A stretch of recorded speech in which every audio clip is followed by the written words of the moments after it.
Hey everyone, Steve here from 11ish, and today we'll be talking about uncertainties. I think it's a great time to talk about problems and problem solving.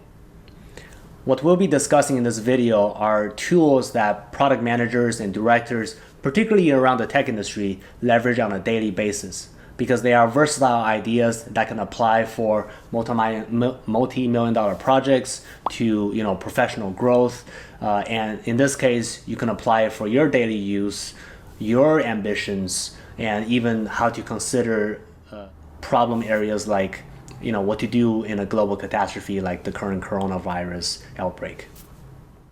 So without further ado, please hit the like button while I cue the intro music, and let's get started.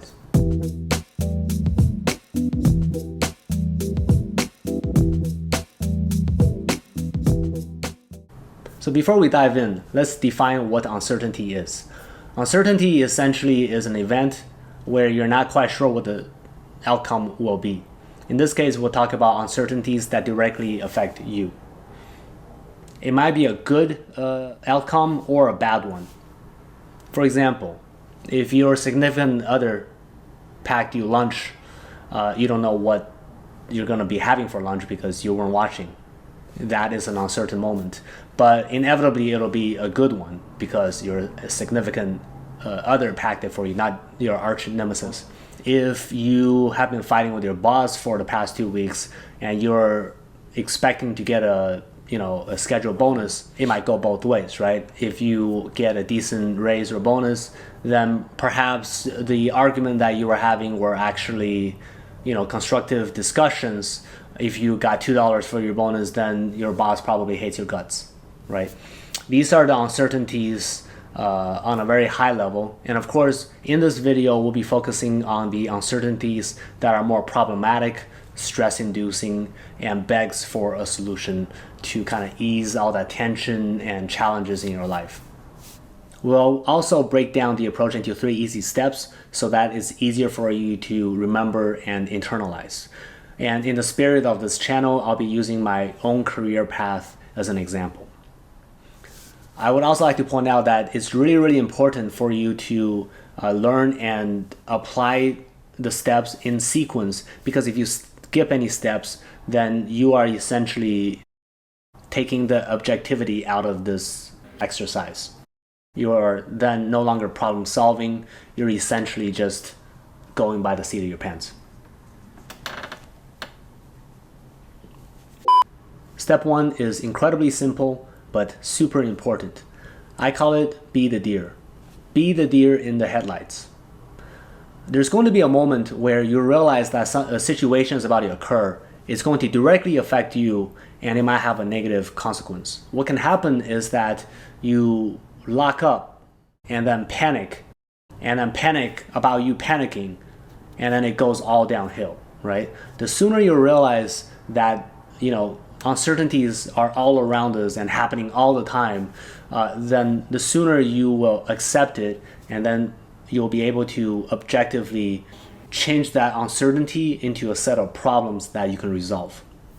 So my personal example is that I always want to be an entrepreneur, but 3 years after I've graduated college, I realized that I was nowhere near being an entrepreneur.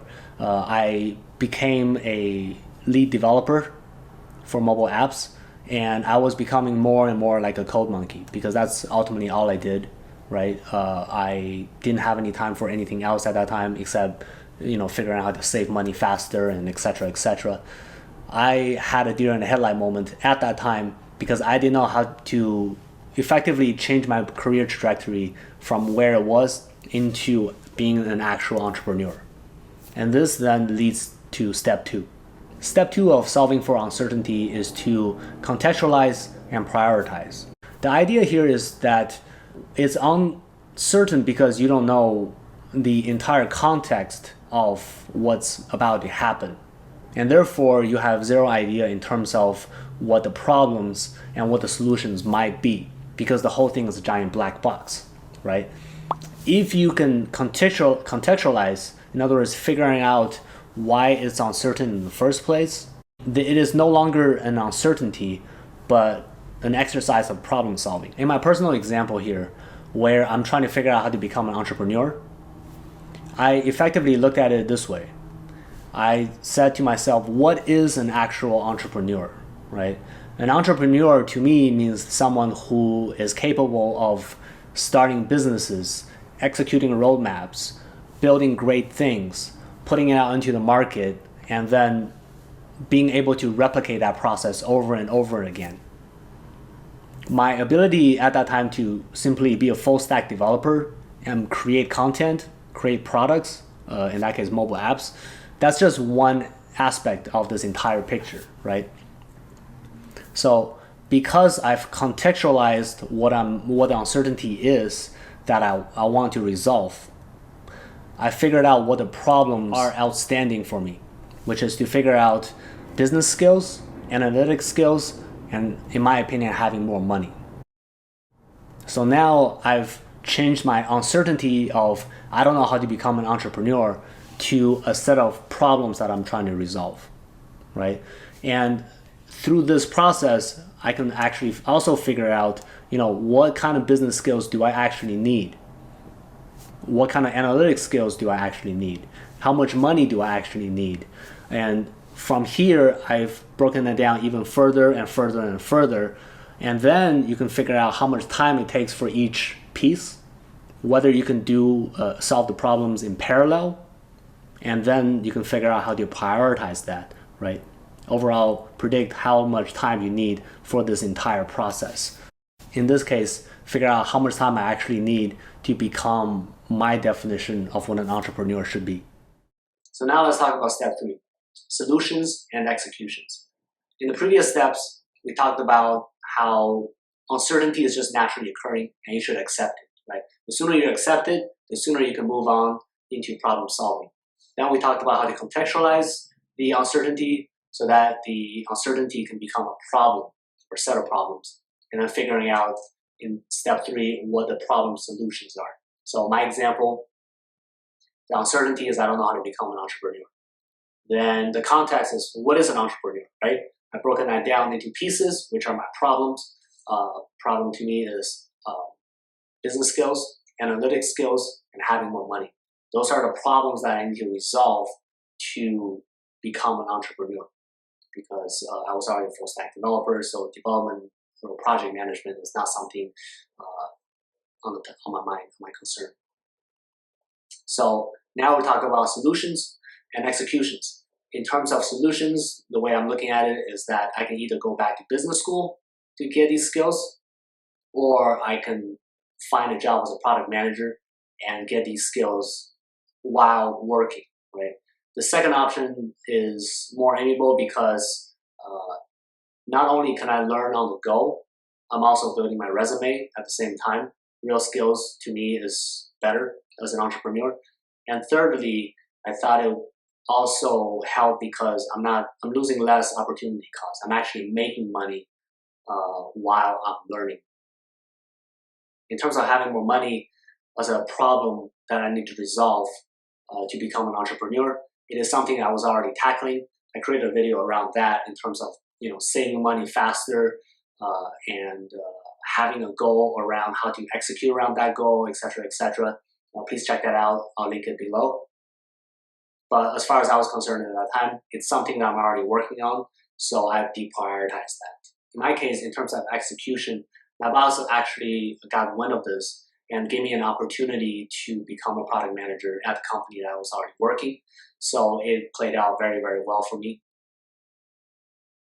But this is kind of an example, a really simplified example to help you understand how to come up with the problem solutions and then prioritizing it and then executing it based on your objective decisions.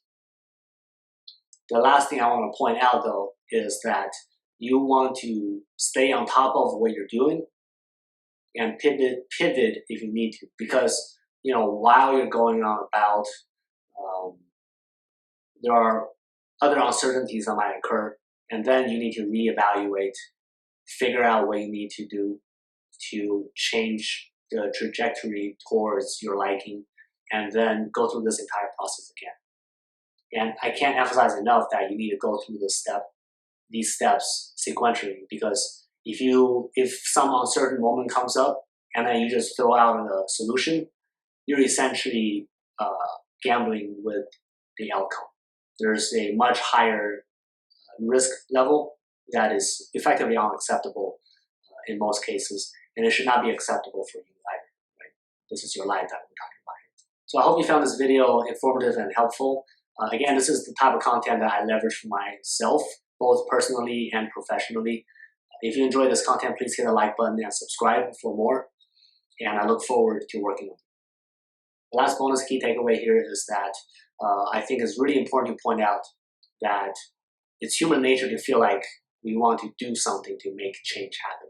But sometimes, if you objectively contextualize the challenge and the problems that we're trying to solve, sometimes it's better to do nothing. So in this case, around what's happening around us with the coronavirus, yes, it's important for you to stay informed. Yes, it's important for you to protect yourself by, eliminating germs around you, staying 6 feet away from people. But it's also important for you to understand that there's limitations for what you can do beyond that, right?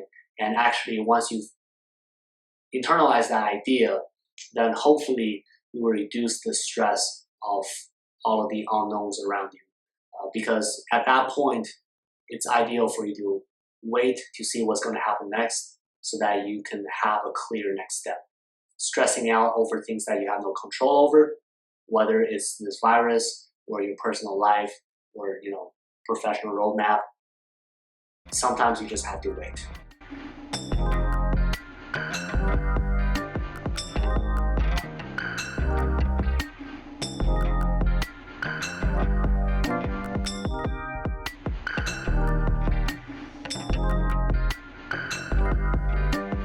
We are a part of the 11ish collective because we believe in ourselves and we dream big.